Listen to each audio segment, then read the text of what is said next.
Segunda-feira da 34ª semana do Tempo Comum. Eu sou o Padre Pedro Paulo e começamos agora mais um programa, A Bíblia no Mundo de Hoje. Meus caros ouvintes, essa semana é a semana derradeira, as celebrações intrasemanais vão nos conduzir até a próxima grande festa, que na verdade não é festa, é reinício de um novo ano litúrgico.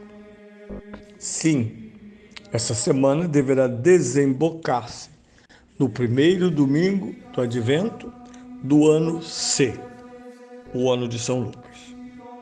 Mas ainda saboreemos os textos que no domingo nos mostraram tão claramente o tema central do encerramento de um ano litúrgico. Isto é, o rei e o seu reino. Este é o conceito central, esta é a revelação central.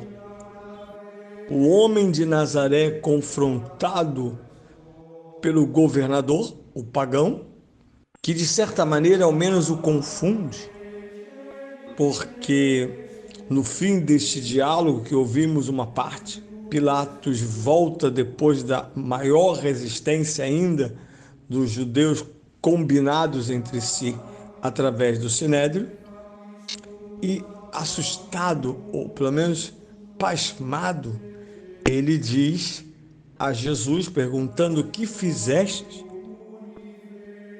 Afinal de contas, és rei? Jesus não usa a palavra rei isoladamente, ele fala não só de ser rei, mas fala do seu reino e dos seus súditos, através da palavra verdade. Esse reino, este rei e, portanto, esses súditos estão assentados sobre a natureza da sua própria realidade. Um reino revelado, um rei revelado, súditos revelados. Não se trata de doutrina política, senão nosso Pôncio Pilatos tiraria de letra.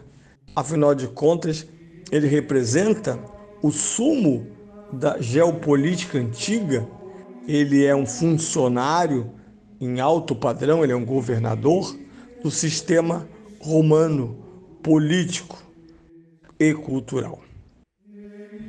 Ele, antes de mais nada, para ser dirigente, ele tem uma sólida formação jurídica, cônsules, procônsules, governadores, administradores romanos, tem esta preparação que hoje, infelizmente, nem todos os governadores e presidentes a têm, mas obrigatoriamente o seu corpo diplomático, as suas secretarias de Estado, devem necessariamente ter para lidar não só com as relações interessantes entre Estados, mas sobretudo com os momentos de tensão, dificuldade e conflitos, inclusive alguns, como vimos na Europa nos últimos anos, armados, as duas grandes guerras mundiais. Portanto, disto Pilatos não sabe. Por isso ele termina um pouco boquiaberto, dizendo: mas o que é a verdade? Com isso ele consagra o problema. Não existe reino, e aqui quero lembrar que a palavra reino significa que há um soberano sobre um território. Quando há um soberano sobre um território, ele é suzerano de homens e coisas, de patrimônios e de existências. São seus súditos, primeiramente os seres humanos, mas também estão sob a sua liderança inequívoca os meios que tornam, graças à atuação desse rei, um reino próspero, poderoso, seguro. Pertencer a um reino com o discurso exacerbado das repúblicas modernas pode parecer algo tão absurdo. Ora, quem não gostaria de dizer hoje, com o nariz bem levantado: não sou súdito de ninguém, doce ilusão. Porque territórios sem reis são territórios perigosos, porque dependem da vaidade, da maldade ou da simples ingerência pessoal daqueles que detêm armas, persuasão, força. Um soberano legítimo justifica a glória de seus súditos, que aqui e ali, nos sistemas ditos democráticos, são escolhidos. Quero lembrar que na origem da República, lá está o grande filósofo Platão, chamando o Estado de República e dizendo que o Estado que nasce da democracia, esse Estado é composto pela liderança dos filósofos, visto que o Estado deve possuir racionalidade, razoabilidade, bondade, ética e eficiência, já que o Estado é um ente jurídico criado pelos cidadãos de um reino, pelos cidadãos de uma república, de uma monarquia parlamentar, como temos na Inglaterra há quantos séculos, e que se encarrega através de governos eleitos por essa mesma nação que criou o Estado, porque cabe ao Estado administrar, desenvolver o bem comum. Cabe ao Estado evitar que uma parcela mais proeminente oprima uma parcela mais pobre ou mais desavantajada, criando desequilíbrios injustos, como, por exemplo, foi e permanece com seus resultados os sistemas escravocratas e racionais que passaram aqui e ali, sobretudo pela Europa cristã. O Estado, representado pelos governos, ele deve servir, pois para isso foi criado pelo povo, para que a nação cresça.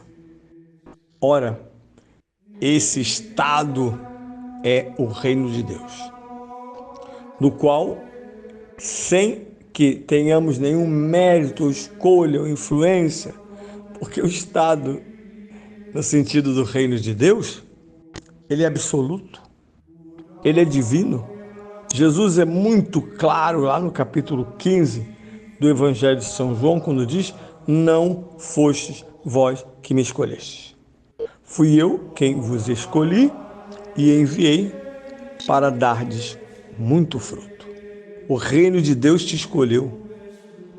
O reino de Deus te resgatou, porque não é qualquer um que pode ser súdito do reino da verdade, com os seus privilégios, a começar os privilégios salvíficos, com uma qualidade de relações entre os súditos que se chama humildemente fraternidade.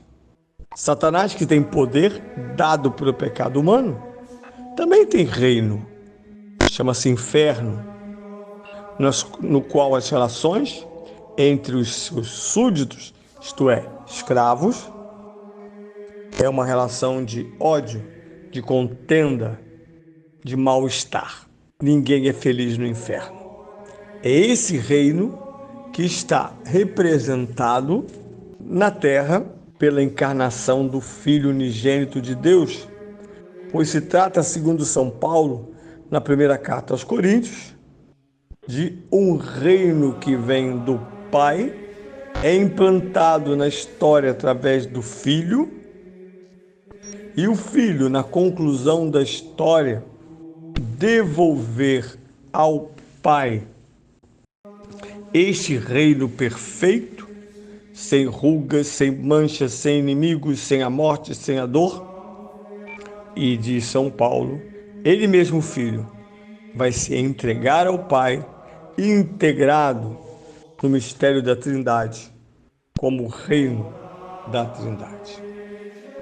É isso que estamos celebrando esta semana ainda luminosa de Cristo, Rei do Universo.